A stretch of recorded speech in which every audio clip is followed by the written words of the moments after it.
Okay, it's nearly 2 a.m. and I should be underneath sleep right about now because my alarm is going to go off in less than 3 hours.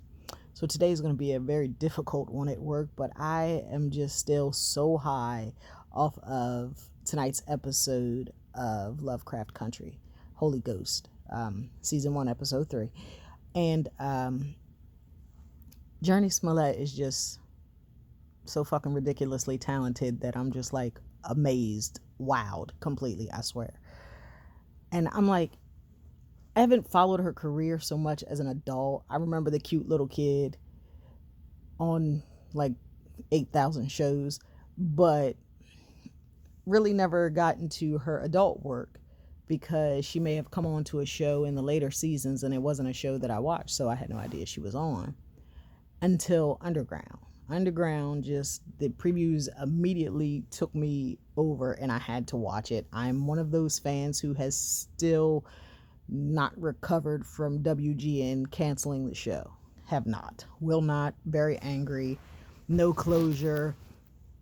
I don't even know. And I will admit that when I started watching the show, it was the character Ernestine that really blew me away because I'd never seen her in anything. And I was like, this lady's amazing, really? And it was kind of like I appreciated everybody's talent on the show. And I always big up them. But when it came to Jurnee, I was like, well, she's been doing this for years. This is just what we expect from her. She always brings an A game. So, she brings an A game. Who's surprised? But I have to admit that I'm surprised at her range. I didn't know. I didn't pay attention, and I didn't know that her range was so like magnificently huge. Had no idea.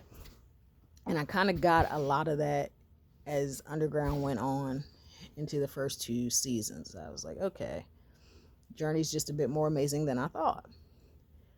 That in the last 3 weeks has so elevated itself because Letitia fucking Lewis is a whole nother level.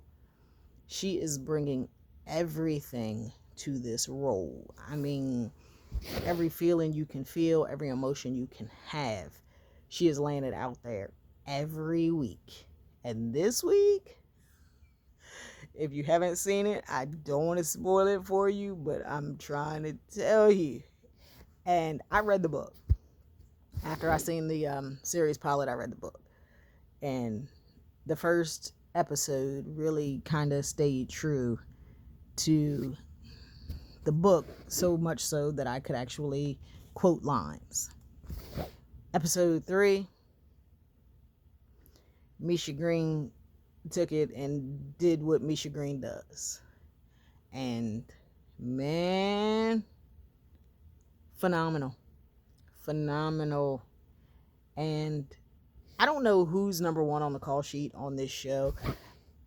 I would assume it would be Jonathan because in the book Tick is like the main character, but Jurnee is carrying this show. She is carrying the hell out of this show, and that is not to downplay anyone else's work because everybody's phenomenal. But when you look at the people who are in the cast, like, are you really surprised? But Jurnee's carrying this show. She is just phenomenal. That's all I can say. I'm just so blown away by tonight's episode and Letitia in particular, just how I was just wowed by her work. So now I got to do my fan love thing, and that's to go back and watch everything she ever done, which is going to be really hard because a lot of it's TV and not movies. And when it's TV, you can't find all the episodes, and it's just like, ugh. So anybody out there who could help me out, that'd be great. Yeah, I got all the streaming services, so we're going to find some stuff. But I just, hats off to Jurnee Smolett. She is doing the damn thing, seriously. And if she is not recognized, I there are no words. If she's not, I can't, there's nothing I could say that would be appropriate or would express how wrong it would be. So Jurnee, just keep bringing it. I know there's only 5 episodes left, and I'm hoping that because there's only 5 episodes left, there's going to be a season 2.